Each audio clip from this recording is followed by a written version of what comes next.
Bismillahirrahmanirrahim. Assalamualaikum warahmatullahi wabarakatuh. Alhamdulillahirabbil alamin. Hamdan katsiran tayyiban mubarakan fi kama yuhibbu rabbuna wa yardah. Asyhadu an la ilaha illallah wahdahu la syarika lah wa asyhadu anna Muhammadan abduhu wa rasuluh. Allahumma shalli wa sallim ala Muhammadin wa ala alihi wa ashabihi wa man tabi'u bi ihsanin ila yaumiddin. Amma ba'du. Kaum muslimin wal muslimat jamaah Masjid Imam Syafi'i rahimani wa rahimakumullah ajma'in, dan juga para pendengar dimanapun Anda berada. Insyaallah pada kesempatan yang baik ini kita lanjutkan pembahasan kitab dari Bulughul Maram, hadis-hadis Nabi sallallahu alaihi wasallam, dari kitab Bulughul Maram yang ditulis oleh Al-Hafidz Ibnu Hajar Al-Asqalani rahimahullah rahmatan wasi'atan. Hadis yang ke-64. Bagaimana ketika dia mengeluarkan madhi? Apakah dia wajib mandi atau tidak? Pertanyaannya, ketika keluar madhi harus mandi atau cukup wudu? Ini sebuah kajian penting. Apalagi yang baru-baru ini harus berusaha memahami. Nah, sekarang pertanyaan dulu, apa itu madhi? Apa itu madhi? Dan harus dibedakan antara madhi dan mani. Ini kita bahas karena ini penting, masalah agama dan harus tahu. Madhi itu adalah air, ya, yang keluar dari kemaluan, ya, yang berwarna bening, dan dia itu keluar karena hasrat. Ya, melihat, mungkin, mohon maaf, melihat wanita cantik atau apa, kemudian langsung geser keluar, dan itu berwarna bening, enggak butak, dan keluarnya tidak memancar. Ini namanya madhi.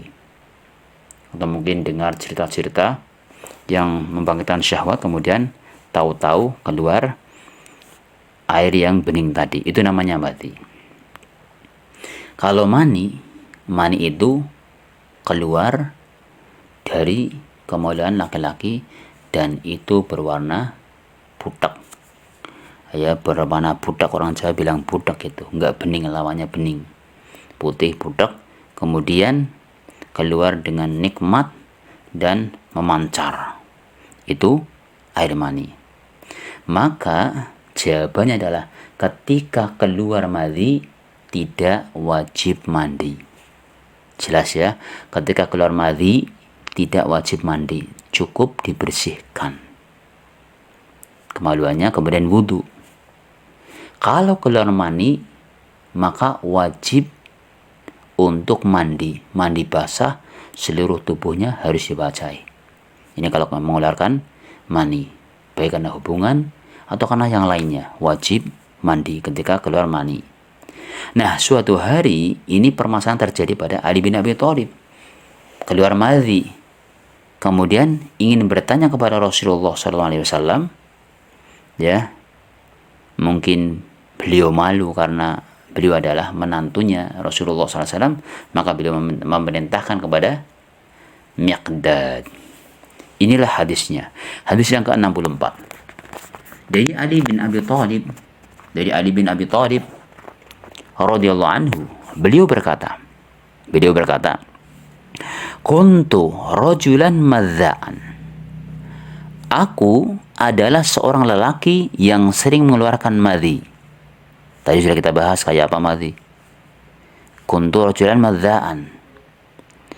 Kemudian fa'amartul Miqdada, dan aku memerintahkan Miqdad, ya, saudara beliau, memerintahkan Miqdad an yas'alan nabiyya sallallahu alaihi wasallam, agar Miqdad itu menanyakan permasalahan ini kepada Nabi sallallahu alaihi wasallam, bertanya kepada mertuanya, ya, mertuanya Ali bin Abi Thalib.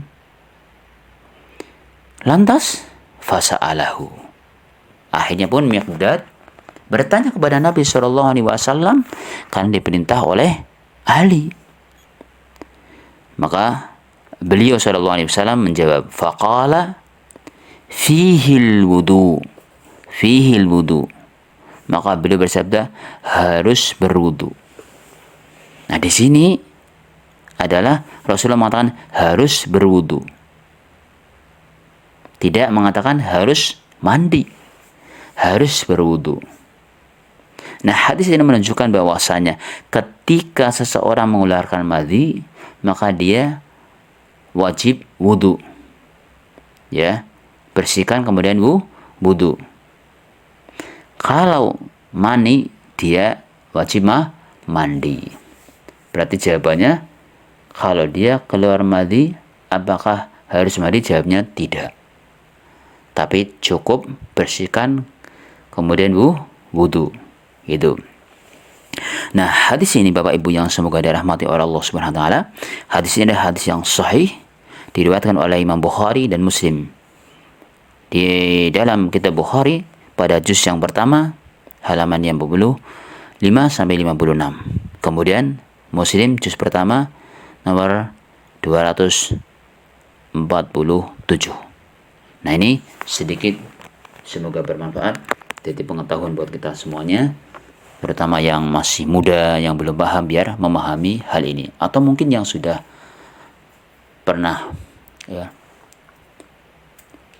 atau yang sudah lama tapi ternyata belum tahu, ini sebagai pengetahuan kita semuanya.